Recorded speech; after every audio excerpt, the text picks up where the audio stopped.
नमस्कार, आपण पाहता सिटी न्यूज। एक नजर टाकूया नागपूर शहरातील क्राइम जगतावर। नागपूर शहरातील पारडी पोलीस स्टेशनच्या हद्दीत 1 जानेवारीला मोठी घरफोडी घटना घडली होती। याच घरफोडीच्या गुन्हे शाखा युनिट क्रमांक 5 च्या पोलीस पथकाने शोध लावला आहे। या घटनेत पोलिसांनी एका आरोपीला ताब्यात घेऊन त्याच्या जवळील सोने चांदीचे दागिने, 2 मोबाईलसह एकूण 1,64,900 रुपयाचा मुद्देमाल जप्त केला आहे। नागपूर शहराच्या हद्दीत येत असलेल्या पारडी पोलीस स्टेशन हद्दीत जांबेनगर भांडेवाडी इथे राहणारे 55 वर्षीय फिर्यादी गौतम लिखीराम वर्मा हे आपल्या कुटुंबासह भाजीपाला खरेदी करण्यासाठी मार्केटमध्ये गेले असता त्यांच्या घरात 1 जानेवारीच्या दिवशी घरफोडीची घटना घडली होती। अज्ञात चोरट्याने दाराचे कुलूप तोडून घरातील रोख 1,73,000 सह सोन्या चांदीचा ऐवज असा एकूण 2,87,900 रुपयांचा मुद्देमाल चोरी केला होता। याच घटनेच्या शोधात नागपूर गुन्हे शाखा युनिट 5 चे पोलीस पथक लागले असता त्यांना 10 दिवसातच चोरट्याचा सुगावा लागला। पोलिसांनी मोठ्या शिताफीने गंगाबाग पारडी येथे राहणारा 22 वर्षीय मोहम्मद फैयाज वल्द इजाज अन्सारी याला ताब्यात घेतले। पोलिसांनी आरोपीची कसून विचारणा केली असता त्याने आपल्या दुसऱ्या साथीदाराचे नाव सांगताच शिवनगर झोपडपट्टीत राहणारा 22 वर्षीय आरोपी गुरुप्रसाद उर्फ लकी सीताराम सनोडिया याला सुद्धा ताब्यात घेतले गेले।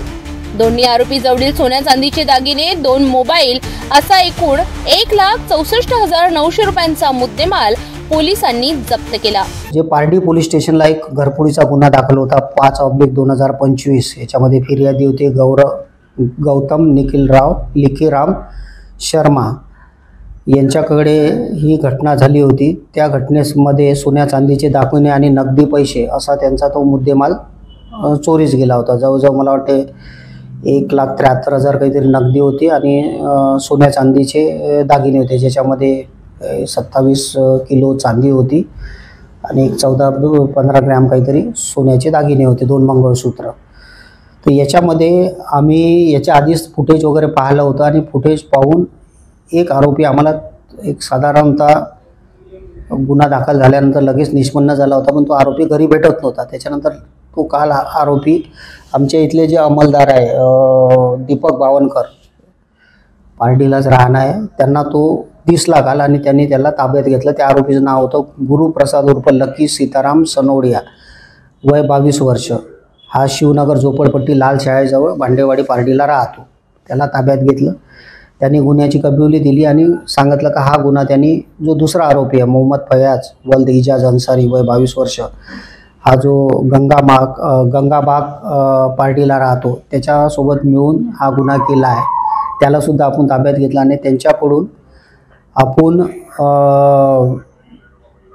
पिवळ्या म्हणजे सोन्याचे 2 पदक आणि 108 मणी असा तो 98,000 रुपयाचा मुद्देमाल आणि चांदी जवळजवळ जे आहे 67 तोळे किमती 46,900 रुपयाची चांदी, एक पोको कंपनीचा मोबाईल फोन आणि एक सॅमसंग कंपनीचा मोबाईल फोन असा एकूण 1,64,900 रुपयाचा मुद्देमाल आपण जप्त करून दोन्ही आरोपीची मेडिकल करून पुढील प्रक्रियेकरता आरोपींना पारडी पोलीस स्टेशनमध्ये दिला आहे।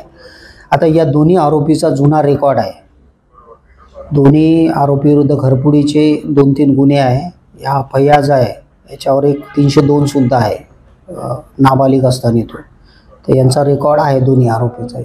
आता इतकी मोठी कॅश आपण त्याच्यामध्ये गेली आणि कॅश रिकवर घेत नाही, तो सांगतो जुआत हारलो।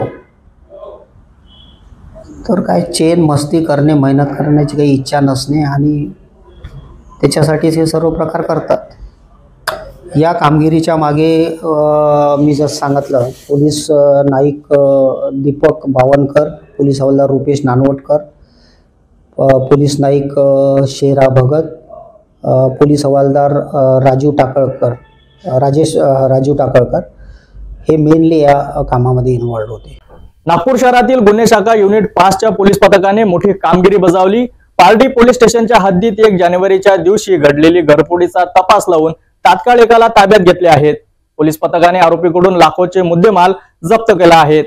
तात्काळ काही दिवसात घरफोडीच्या पोलिसांनी शोध लावल्याने आता गुन्हे शाखा युनिट 5 च्या पोलीस पथकाचे सर्वत्र अभिनंदन केले जात आहे।